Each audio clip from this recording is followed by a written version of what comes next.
Okay, so let me tell you why Barcelona is, without a doubt, the best club in the world right now. And look, it's not just because of the football alone. Sure, Barcelona are a great team, but this isn't necessarily because of that.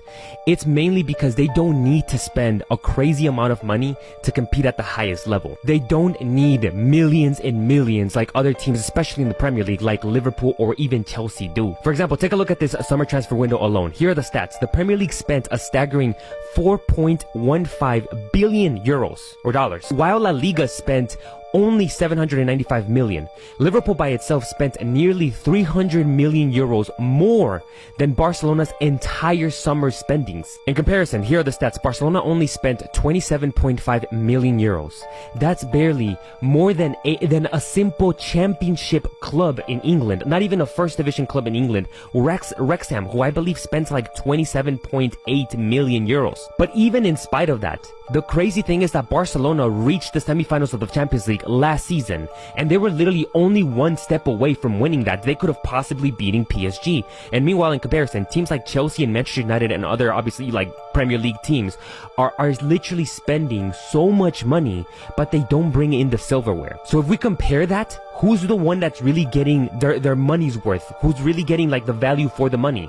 It's obviously Barcelona. If they can bring you a domestic treble with barely spending anything, and if they can, put themselves up there today as being one of the best clubs in the world with only spending 27 million, I think the silence just speaks alone. But the thing is that it's not even just about the money. The thing is that Barcelona relies heavily on their La Masia Academy. They quite literally produce world-class talents every single season, while in comparison, Liverpool, Chelsea, and maybe even sometimes Real Madrid, they produce like some talent every now and then.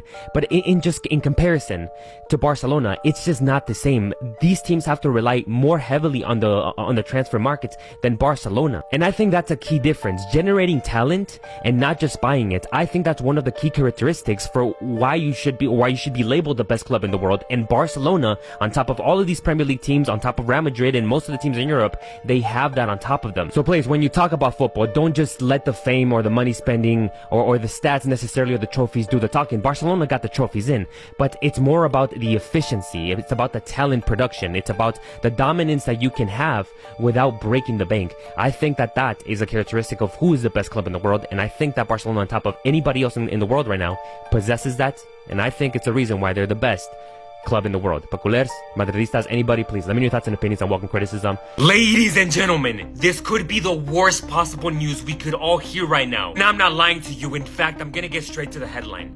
Frenkie de Jong could be injured. In fact, reports say that Frenkie de Jong has already left the Netherlands camp. He's allegedly not fit enough to play in Netherlands' next qualifier match against Lithuania. And the fact that he's flying back to Barcelona is not a good sign. He was substituted off against Poland in the 63rd minute due to a gluteal strain. The scary part is that he's not even the only one who's injured. Only a few days ago, news broke out that two other Barcelona players are also facing injury problems. Gavi's injury has already been confirmed. He's going to miss out the match against Valencia. Lamine Yamal is not training regularly. Sources confirmed that he's undergoing a special care program during the training sessions. That literally makes 3 Barcelona players under threat right now. Just think about it. With Gavi sidelined, Frenkie possibly out, and Lamine Yamal being treated during the training sessions, this could literally become a crisis at Barcelona. The thing is that the timing could not be worse than this, because this is literally Barcelona's next couple of matches in September. With all these players possibly out on injury, even including Balde, how are Barcelona going to manage these games? The only question right now is, how bad are these injuries? Because literally nothing has been confirmed. Sources are only saying that the players are injured, but they haven't even provided a set date for how long they're going to be out. Everything is literally on watch right now, so please stay tuned for the next 24 hours because I will be dropping videos on these set news. But in the meantime, please drop a follow, let me know your thoughts and opinions on the comment sections, and as usual, God bless.